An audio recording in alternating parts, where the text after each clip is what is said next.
सिद्धेभ्य जय श्री ओम नमः सिद्धेभ्य। ओंकार संयुक्तम नित्यम ध्यायन्ति योगिनः कामदम मोक्षदम चैव ओंकाराय नमो नमः। अविरल शब्द घनोग प्रक्षालित सकल भूतल मल कलंका मुनि भी निरूपासित तीर्था सरस्वती हरतु नो दुरितान। अज्ञान तिमिरांधानां ज्ञानांजन शलाकया चक्षुर्ण मिलितं येन तस्मै श्री गुरुवे नमः। श्री परम गुरुवे नमः। परम पराचार्य गुरुवे नमः। सकल कलुष विध्वंसकम श्रेयसां परिवर्धकम धर्म संबंधकम भव्य जीव मन प्रतिबोध कारकम पुण्य प्रकाशकम पाप प्रणाशमिदिदं शास्त्रम श्री मोक्ष मार्ग प्रकाशक नाम धे।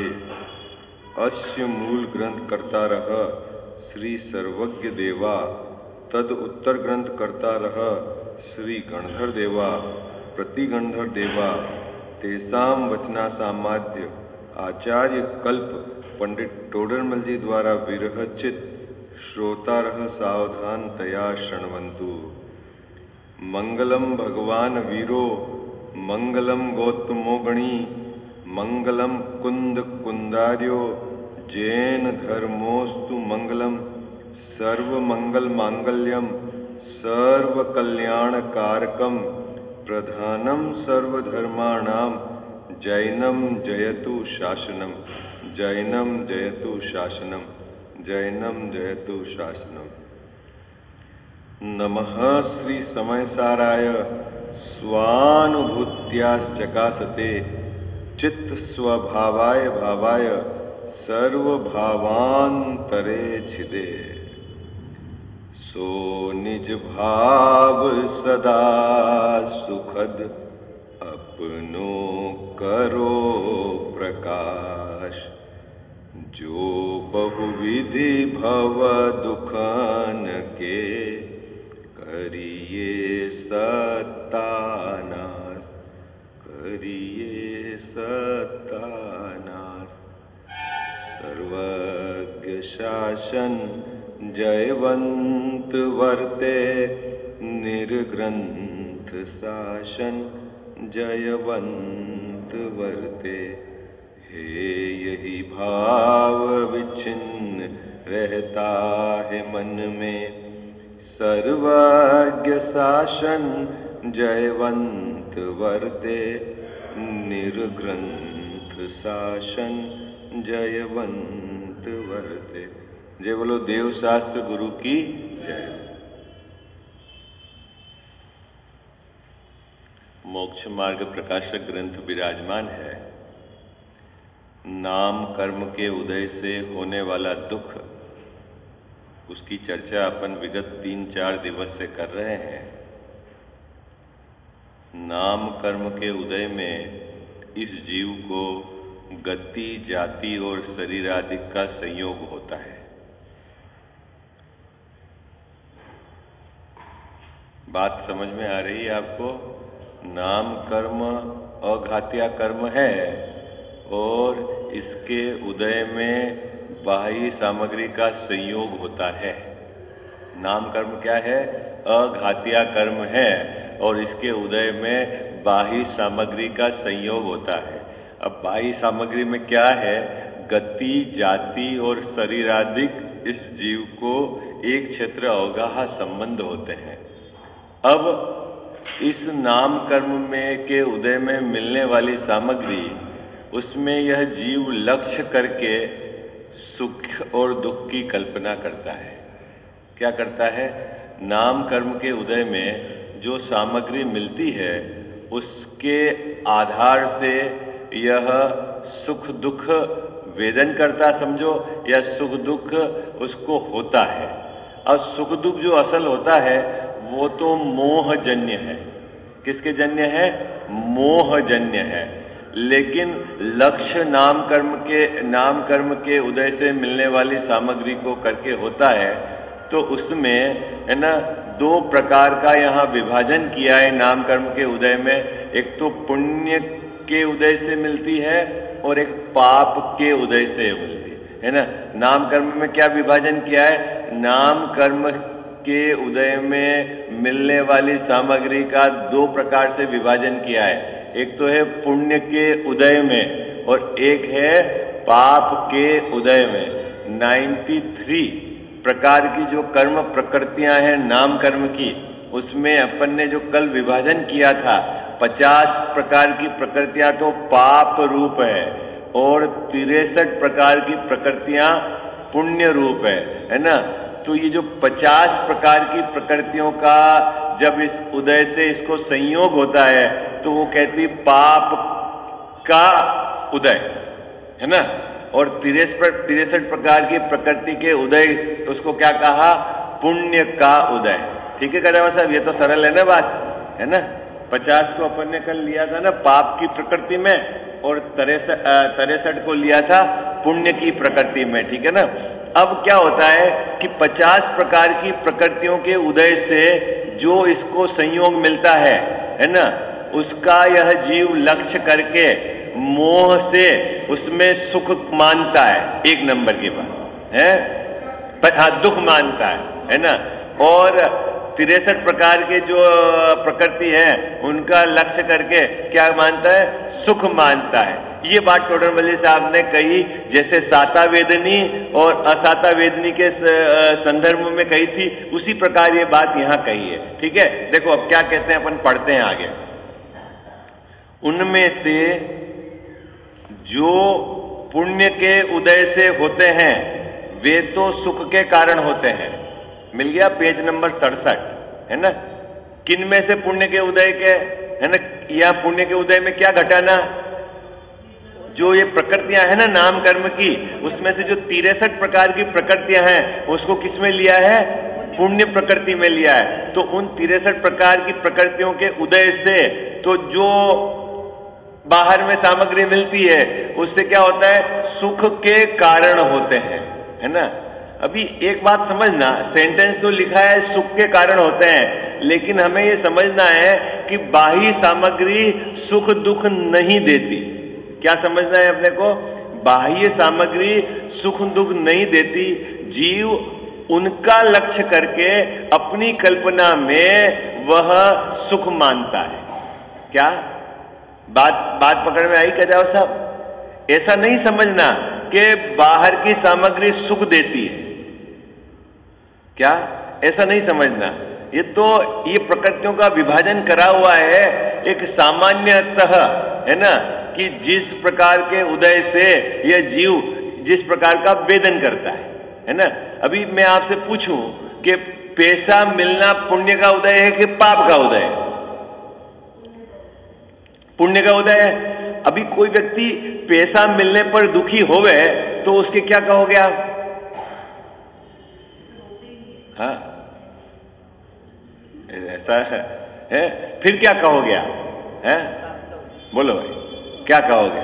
हाँ, देखो पुत्र होना पुण्य का उदय है कि पाप का उदय है? पुत्र प्राप्त है। अब किसी को लड़की की इच्छा थी और उसके लड़का हो गया, अब क्या करो आप? पुण्य का उदय है कि पाप का उदय उसके?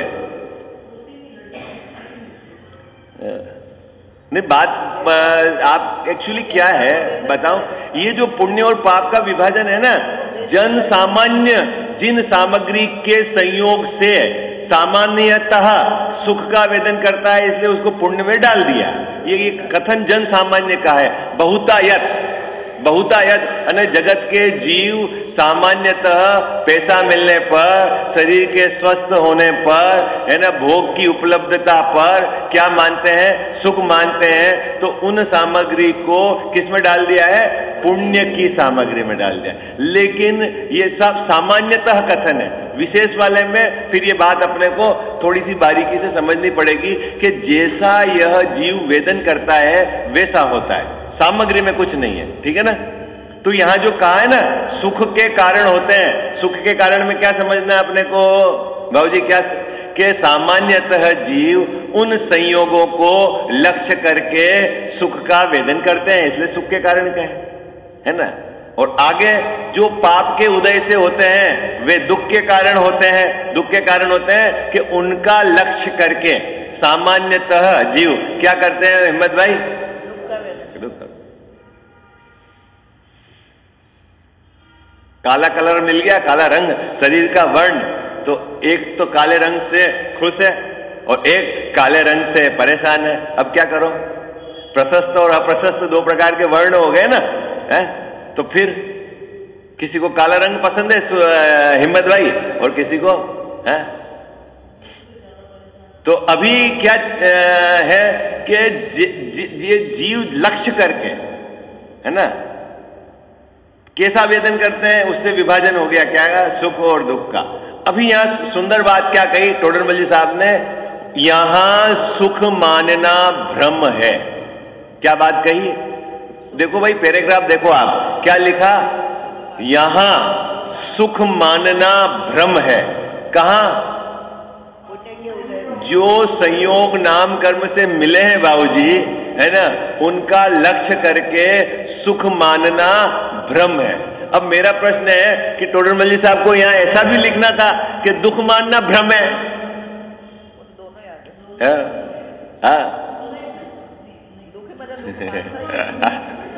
पढ़ो, बड़ा शांति से सेंटेंस पढ़ो आप, है क्या? यहां ऐसा लिख देना था हिम्मत भाई, क्या हिम्मत भाई, कि सुख मानना भ्रम है, और साथ में ऐसा भी लिख देते दुख मानना भ्रम है।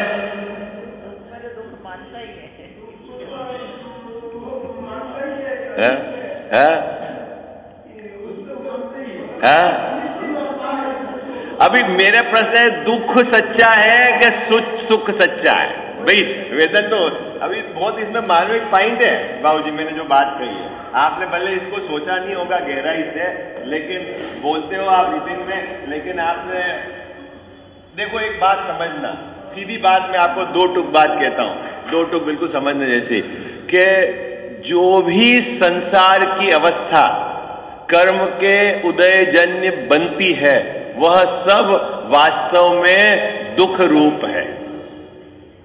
क्या बाबूजी? कुछ भी, क्योंकि आप खुद बोलते हो जो संसार विशेष सुख होवे तो तीर्थंकर क्यों त्यागे। आई बात समझ? बोलते हो ना गजावस्था, जो अभी तीर्थंकर जो भगवंत हैं, ठीक है, उनके उदय किस प्रकार का होगा?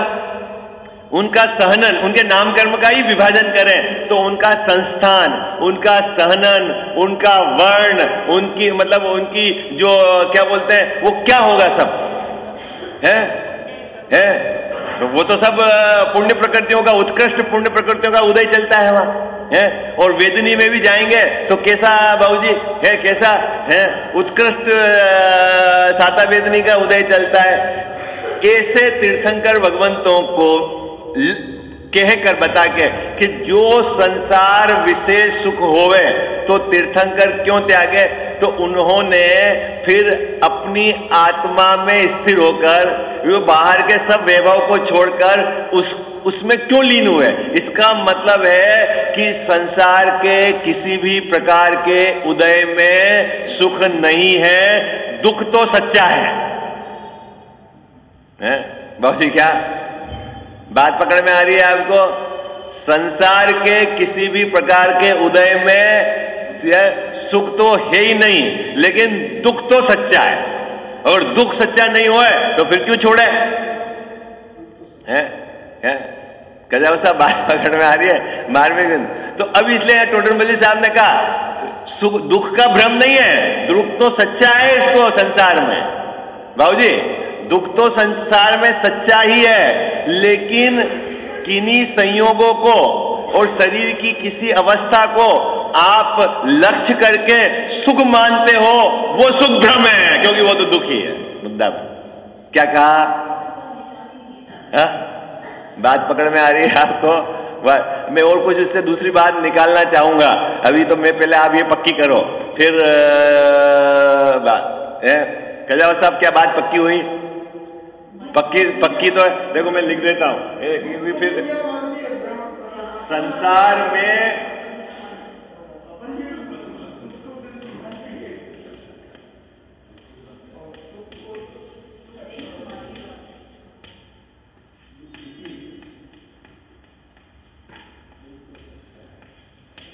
ये बिंदु तय हो गया आपका बाबूजी। क्या तय हो गया कि संसार के अंदर दुख तो सच्चा है ना, उसमें तो कोई डाउट नहीं हिम्मत भाई, है ना, दुख तो सच्चा है। अभी एक और बात आई कि संसार में जो सुख है वो कैसा है। संसार का जो सुख है,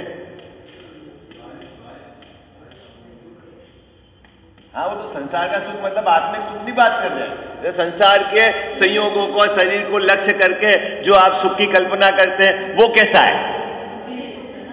अरे बोलो भाई जल्दी बाबूजी, वो कैसा है। तो यहां लिखा है ना, सुख मानना भ्रम है ना, झूठा है। ओके कह जाओ साहब, ओके। तो ये जो संसार का सुख है ये तो झूठा है। अगर ये सच्चा होता तो तीर्थंकर क्यों छोड़ते, क्यों त्यागे, बोलते हो ना आप, है ना। अब बाबूजी मैं जो मुद्दे वाली बात कह रहा हूं कि ये जो संसार का सुख मिलता है जिसको अपन कहते हैं, वो किसके उदय में मिलता है। पुण्य के उदय में। तो पुण्य के उदय में मिलने वाला सुख झूठा है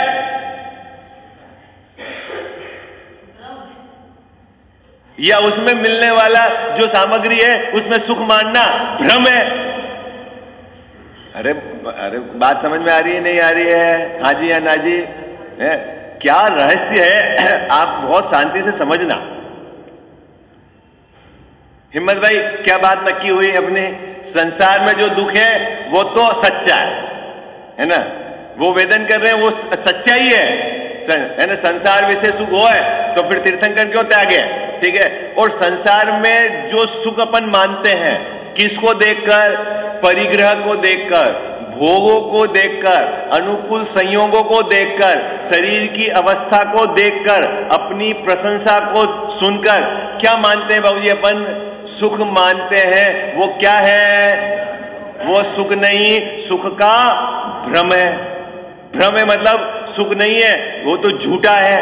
अब मेरा प्रश्न ये है, ये बात आपको पक्की हो गई, तो फिर ये जो जिन संयोगों से, जिन सामग्री से ये सुख मानता है वो मिलती किससे है,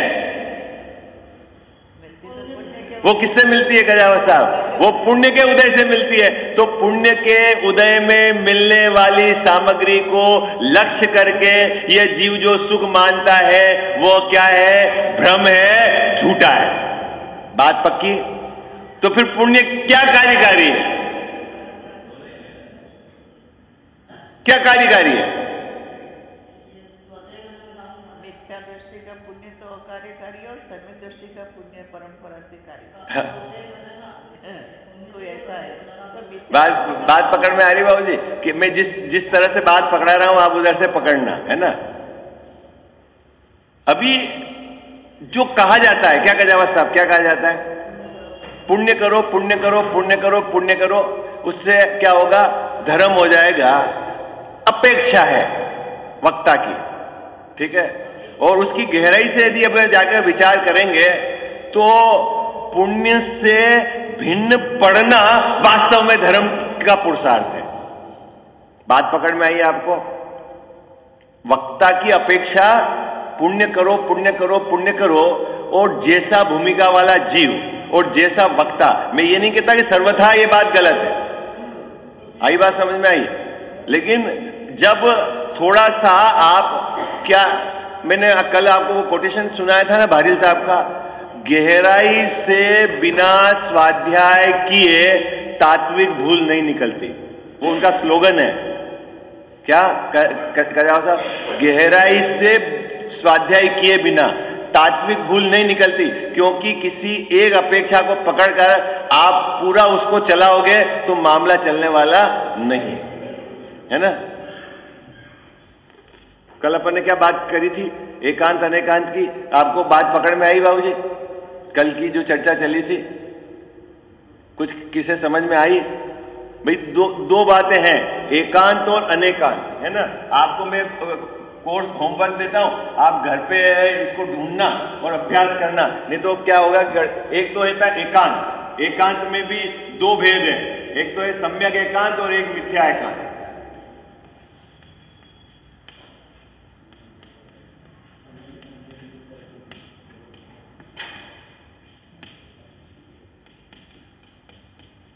कजावा साहब, आपका हमेशा प्रश्न रहता है, और जो आपको सिखाते हैं या जिनसे सुनते हो उनसे जाके उत्तर ढूंढ के लाना, ठीक। और एक है अनेकांत, इसमें भी दो भेद है, एक सम्यक अनेकांत होता है और एक मिथ्या अनेकांत होता है।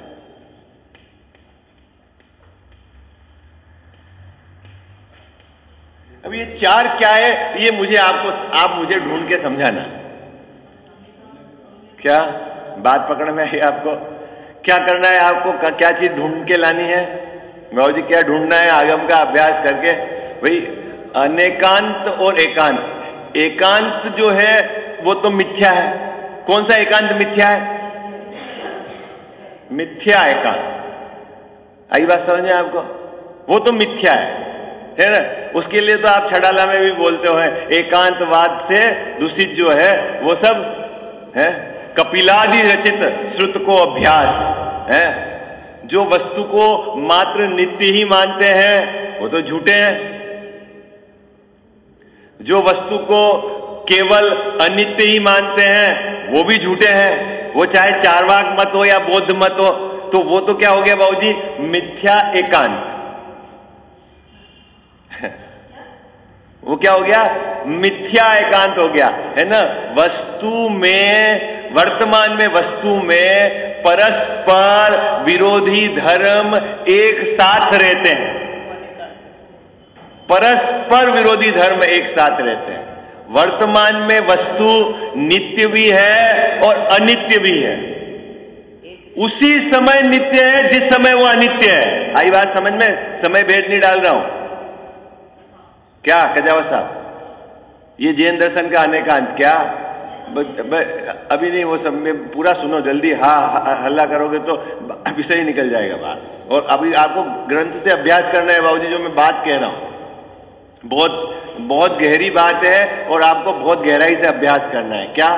वस्तु के अंदर अभी सत्य और असत्य ऐसा बोलते हैं ना, नित्य अनित्य, भेद अभेद, है ना। अभी जैसे अपन एक को पकड़ के भी बात करते हैं कि वस्तु में नित्यपना है कि अनित्यपना है? वस्तु में नित्यपना है कि अनित्यपना है? कजावा साहब कि बोले नित्य भी है वस्तु और अनित्य भी है। अब मेरा प्रश्न है कि वस्तु कब नित्य है और कब अनित्य है? कि जिस समय वस्तु नित्य है उसी समय वस्तु अनित्य है। आई बात समझ में? जिस समय वस्तु में परिणमन हो रहा है उसी समय वस्तु ध्रुव कायम है। उसी समय बाबूजी क्या? उसी समय वस्तु में उसी समय परिणमन भी हो रहा है और वस्तु में ध्रुवपना है कि कायम भी है ना। ये बात तो ये क्या है? वस्तु का अनेकात्मक स्वभाव है। किसका स्वभाव है बाबूजी? वस्तु का। और कौन सी वस्तु का? प्रत्येक वस्तु का। जगत के अंदर जितनी भी वस्तु है सब में ये स्वभाव है। क्या स्वभाव है?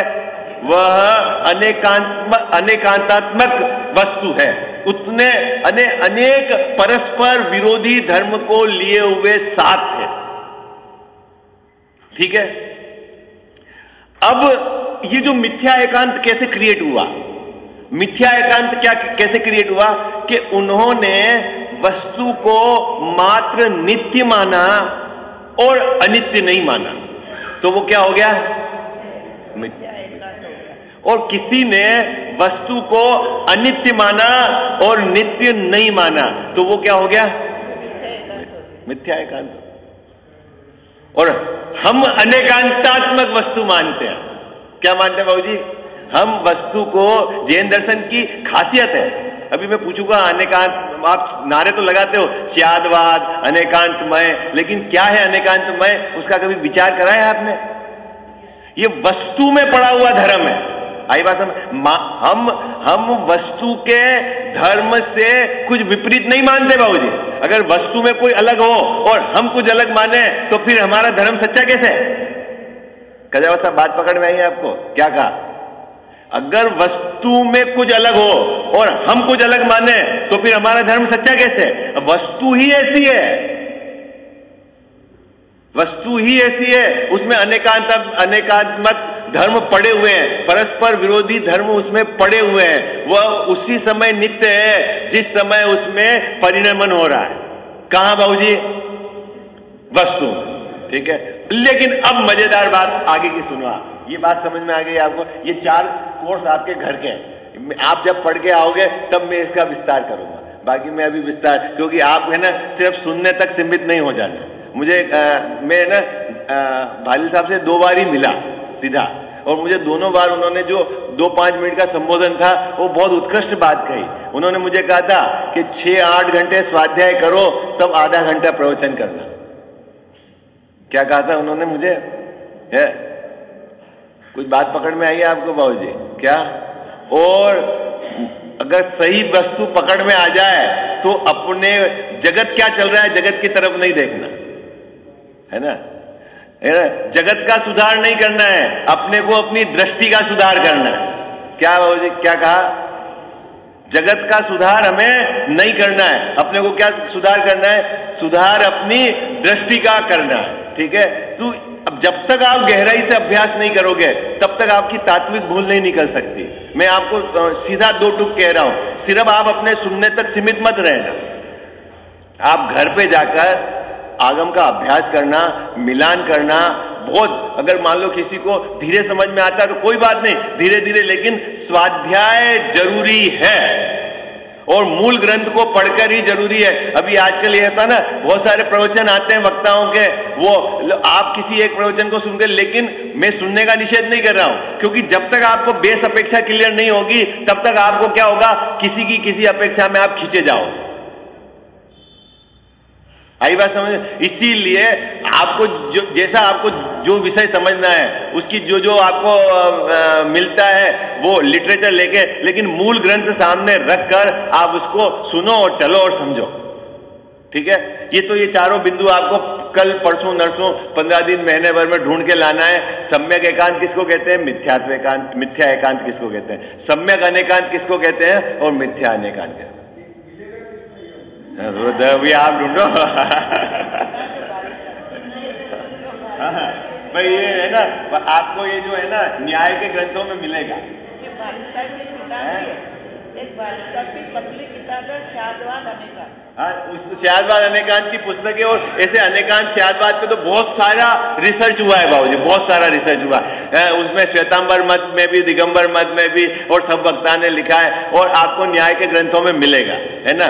आप जो भी जैसे जैसे आप न्याय के ग्रंथ पढ़ेंगे, क्योंकि ये क्या है कि दर्शनों के बीच में मतभेद है, तो वहां बिल्कुल स्थापित है कि चारवाक मत झूठा है, बौद्ध मत झूठा है, ये वैदिक झूठा है, और जैन दर्शन अपन अभी ये 5वां अधिकार में अपन इसको खुलासा करेंगे आगे आके जब, है ना। लेकिन आपको अगर ज्यादा जिज्ञासा है तो अभी आप ढूंढना। अभी मुद्दा यह है, वस्तु अनेकात्मक धर्म वाली है। ठीक है, उसमें परस्पर विरोधी धर्म एक साथ रहते हैं, वस्तु नित्य भी है, अनित्य भी है। लेकिन हमारी दृष्टि, एक होता है प्रमाण ज्ञान और एक होता है नय। क्या है? प्रमाण सुना है आपने? प्रमाण ज्ञान और एक नय, है ना। प्रमाण और नय, है ना, और ये दोनों सम्यक ज्ञान है। क्या बाबूजी क्या है? दोनों सम्यक ज्ञान है। नए वस्तु के एक पक्ष को कहता है। क्या कहता है? नए वस्तु के एक पक्ष को कहता है, अने नए का कथन एकांत है लेकिन सम्यक ज्ञान है, और प्रमाण जो है वो पूरी वस्तु को ग्रहण करता है ना, है ना? अभी मेरा प्रश्न यह है कि यह सम्यक ज्ञान कब होगा? प्रश्न यह है, प्रश्न क्या है कि सम्यक ज्ञान कब होगा? जब हम वस्तु को नित्य भी मान रहे हैं, अनित्य भी मान रहे हैं, ऐसा दोनों अनेकांत अंदर में मानते हुए चलेंगे, तब सम्यक ज्ञान होगा कि मैं नित्य ही हूं। अनित्य को गौण करके ऐसा उसको स्वीकार करेंगे, तब जाके सम्यक ज्ञान होगा। मुद्दा यह है। हाँ, तो तो वो गलत है बाबूजी। बस यही झंझट है, यही झंझट है, बस मुद्दा ये यहाँ पेच फंसा हुआ है। अभी ये जो है ना, सम्यक एकांत पूर्वक ही अनेकांत सम्यक अनेकांत होता है। ये आपको एक बात बराबर समझनी पड़ेगी। ये बहुत बड़ा जो पेच है ना, ये बड़ा है। मेरे राग भी है और मैं वीतरागी भी हूं, ऐसा आप मान के चलोगे श्रद्धा में, दृष्टि के विषय में, तो कभी भी आपको है ना ये सम्यक ज्ञान प्रकट नहीं हो। बात समझना, ऐसा नहीं है कि राग नहीं है। अगर राग है ही नहीं ऐसा मानोगे तो मिथ्या एकांत हो जाएगा। ऐसा मानोगे कि मुझ में राग ही नहीं है, मैं तो वीतरागी हूं, तो वो तो हो जाएगा एकांत, है ना। लेकिन राग है, मेरी पर्याय में राग होने पर भी उसकी तो स्वीकृति है, लेकिन उसको इस प्रकार से गौण किया गया, समाप्त नहीं किया गया। सम्यक एकांत में क्या होता है, समाप्त नहीं किया गया, उसको गौण किया गया। गौण किया गया है कि मैं पर्याय को पूरी तरह से गौण कर दिया, पर्याय है ही नहीं वस्तु में, ऐसा यदि माने तो वो तो हो गया मिथ्या एकांत। और पर्याय को गौण करके कि मैं त्रिकाली ध्रुव, नित्य, अनादि, अनंत ऐसा मैं हूं। पर्याय को कैसे गौण करा अजित भैया, पर्याय को कैसे गौण करा कि जैसे पर्याय है ही नहीं, होती ही नहीं है, तो वो तो हो गया मिथ्या एकांत। है पर्याय है, राग है कि अभी हमारी वर्तमान भूमिका में, लेकिन मैं कैसा हूं बाबूजी, मैं तो उसको कहा है सम्यक एकांत। आई बात समझ में, उसको क्या कहा है, सम्यक एकांत। और सम्यक एकांत पूर्वक ही अनेकांत होता है, अने सम्यक ज्ञान। जिसको अपना त्रिकाली ध्रुव की दृष्टि नहीं है, उस रूप लक्ष्य करके उसने उसका अनुभव नहीं किया है, वो सम्यक ज्ञानी नहीं है। और जब वो सम्यक ज्ञानी ही नहीं है तो उसका क्या तो प्रमाण ज्ञान और क्या नए ज्ञान, उसके न तो प्रमाण है और नहीं नए है।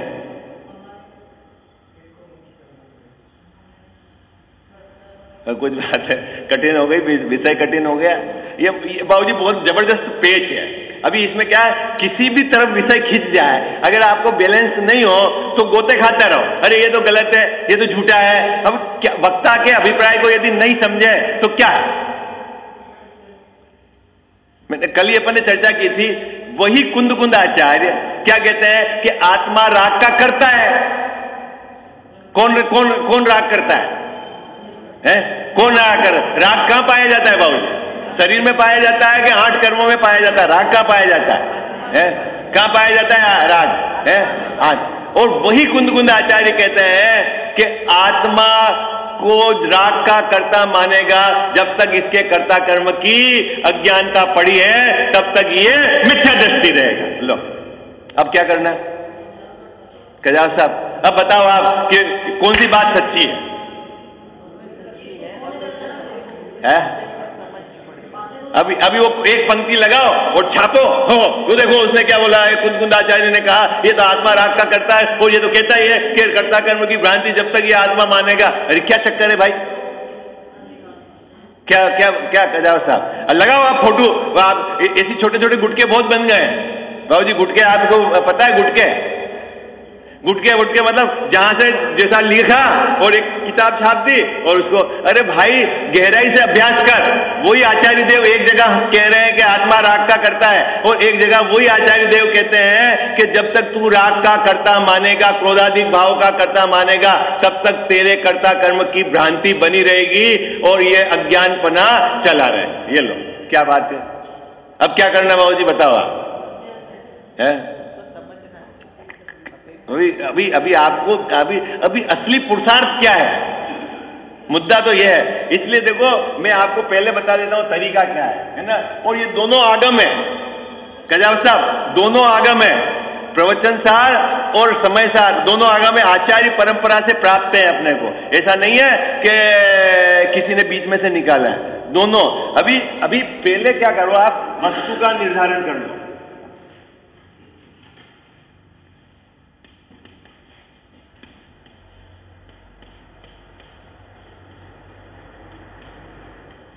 वस्तु कैसी है पहले अच्छे से निर्धारण कर लो आप। क्या वस्तु कैसी है? उत्पाद, व्यय, द्रव्य, नित्य, अनित्य है, सामान्य, विशेषात्मक। पहले आप वस्तु का निर्धारण कर लो, वस्तु कैसी है। ठीक है, जब ये वस्तु का निर्धारण अच्छे से हो जाए फिर आपको लाना है दृष्टि का विषय।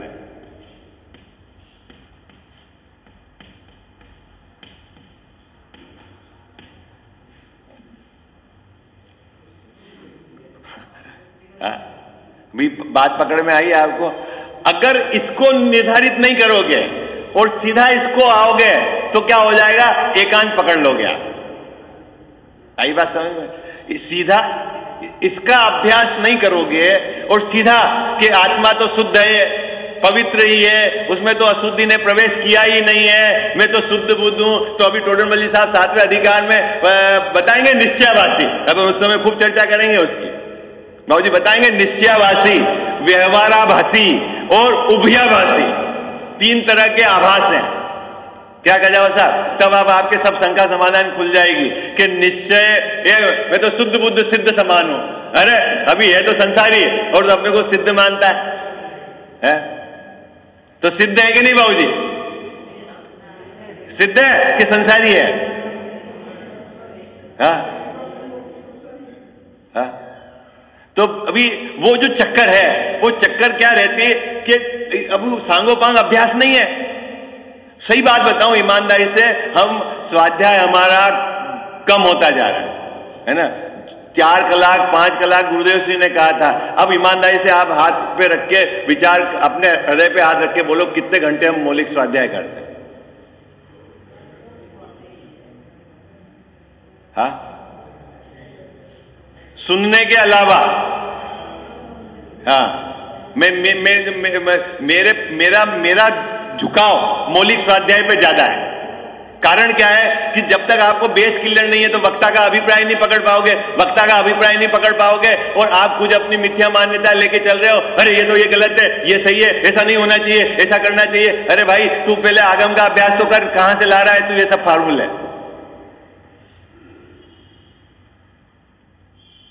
कुछ बात पकड़ में आ रही है आपको? तो अभी वस्तु का निर्धारण अनिवार्य, प्रथम में प्रथम, और उसके बाद जब ये हो जाए उसके बाद आपको आना है दृष्टि के विषय। इसको छोड़ के सीधा इसको पकड़ोगे तो एकांत हो जाएगा, और इसको पढ़ के ही संतुष्ट हो जाओगे, नहीं आत्मा में तो राग भी है और आत्मा वीतरागी भी है, तो सम्यक दर्शन नहीं होगा। आई बात समझ में? हाँ, क्या? तो दृष्टि का विषय और वस्तु का निर्धारण, ये दोनों पक्ष बराबर आपको समझना पड़ेगा। इसको समझकर फिर अपना दृष्टि का विषय जो शुद्ध बुद्ध भगवान आत्मा है उसका निर्णय करके अपने उपयोग को उसके सन्मुख ले जाकर उसकी स्वीकृति, उसका रस रुचि पूर्वक, जब इसकी स्वीकृति हो जाएगी किसकी? कि मैं त्रिकाली हूं, मैं एक रूप रहने वाला हूं, मेरे में अशुद्धि ने प्रवेश किया ही नहीं, मैं ऐसा परम पवित्र तत्व हूं, ऐसा सम्यक एकांत जब इस पूर्वक उसका ग्रहण होगा तब आपका ज्ञान सम्यक ज्ञान कहलाएगा। और फिर जाके उसने देखा कि अभी मेरी पर्याय में राग है, हाँ ये इतनी अशुद्धि है, तो वो कहलाएगा प्रमाण ज्ञान। आई बात समझ में आपको? ये है मुद्दा। अभी समझ में आएगा जाओ साहब? अब आपको कंफ्यूज, जब तक ये चीज क्लियर नहीं होगी तब तक आपको दिक्कत पड़ती रहेगी। अरे मैंने कुछ कहा, समझ में आया नहीं आया? और बाबूजी ये बात है ना, बहुत लोगों के समझ में नहीं आती। अब किसके समझ में आ गई वो आप जानना, नहीं तो अभ्यास करना। ठीक है, ये बात जब तक समझ में नहीं आएगी। मेरा ही प्रश्न है कि ये कुंद ने समय सार लिखा और कुंद आचार्य ने प्रवचन सार लिखा। यदि प्रवचन सार से काम चल जाता तो समय सार क्यों लिखा? और समय सार से ही काम चल जाता तो प्रवचन सार क्यों लिखा? क्या साहब? तो ये दोनों चीज जब तक आप गहराई से अभ्यास नहीं करोगे तब तक तात्विक भूल नहीं निकले। मुद्दे वाली बात है, नहीं डोलते रहोगे। कभी किसी का सुना, हाँ ये अच्छा लगा, हाँ चलो है, किसी ने किसी अनुयोग की मुख्यता से बात कह दी, किसी ने किसी अनुयोग की, और अंदर में अपनी तैयारी नहीं हुई, न तो वस्तु का निर्धारण न हुआ, न वहां भेद विज्ञान पड़ा, न त्रिकाली द्रव्य क्या है, कुछ नहीं, और वह समय पूरा हो गया। क्या करना अपने को? आज का विषय ही दूसरा चल गया। क्या करना? अपने को मौलिक स्वाध्याय करने की आदत डालनी है। कितने घंटे बाबूजी? जैसे जैसे आपका रिटायरमेंट होए तब तक 6 घंटे, और रिटायर्ड हो जाओ उसके बाद 8, 10, 12 घंटे। क्या काम है उसके बाद? अब बोलो क्या काम है? अब मन नहीं लगता है तो जिसने है ना 24 घंटे उपयोग बाहर में लगाया होगा ना, उसका नियम से अंतिम समय में मन नहीं लगेगा। जिसको वी कथा में उठक फेर में इधर की बात उधर की बात 24 घंटे जिसने उधर, तो वो लगेगा ही नहीं। वो अपना समझ लेना है कि उसका अभी जिसको 60 बरस की उम्र हो गई, जैन साहब 65 बरस की, और बोलते मुझे स्वाध्याय में मन नहीं लगता, फिर कहाँ मन लगता है तेरा? अभी तेरे को कहाँ जाना है? तेरा डेस्टिनेशन तय हो गया मतलब फिर तो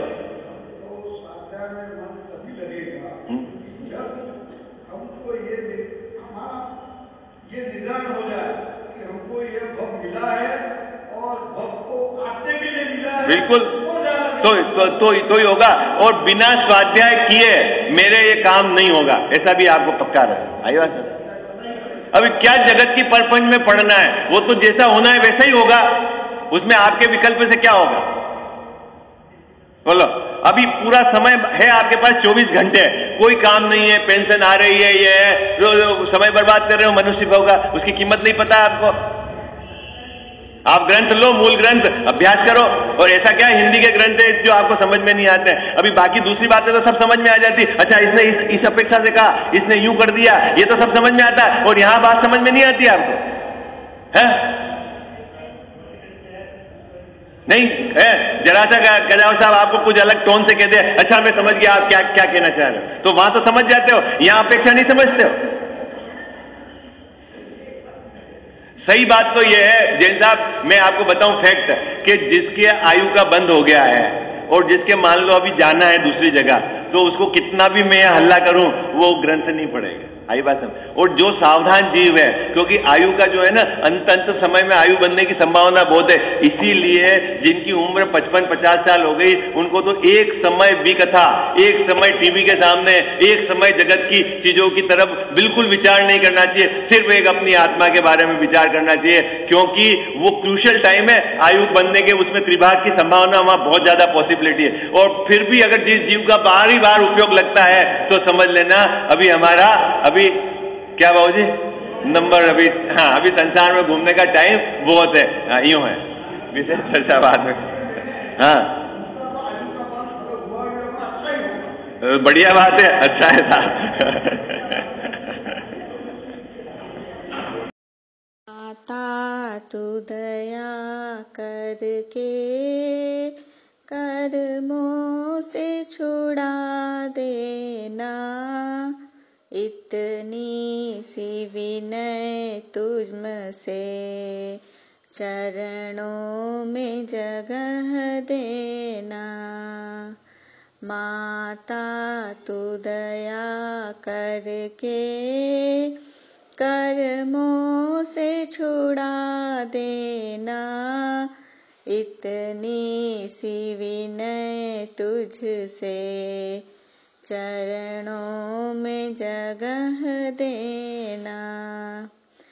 माता में भटका हूँ माया के अंधेरे में, कोई नहीं मेरा है इस कर्म के रेले में, कोई नहीं मेरा है तुम धीर बंधा देना, इतनी सी विनय तुझसे चरणों में जगह देना।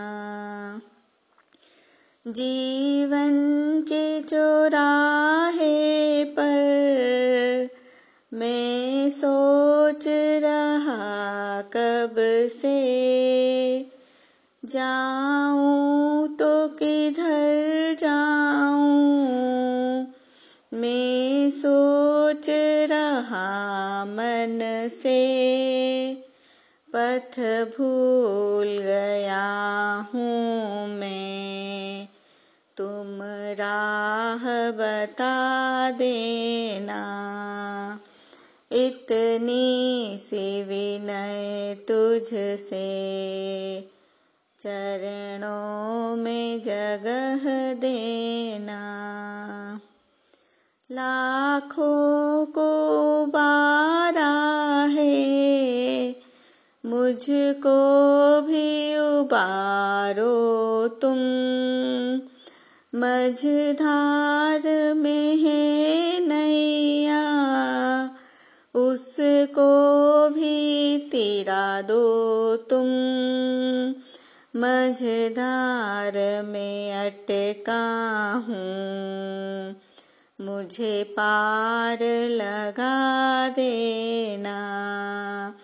इतनी सी विनय तुझसे, चरणों में जगह देना। माता तू दया करके, कर्मों से छुड़ा देना। इतनी सी विनय तुझसे, चरणों में जगह देना। जावाणी के ज्ञान ते सूझे लोकालोक, सोवाणी मस्तक चढ़ो सदा देत हूँ धोख।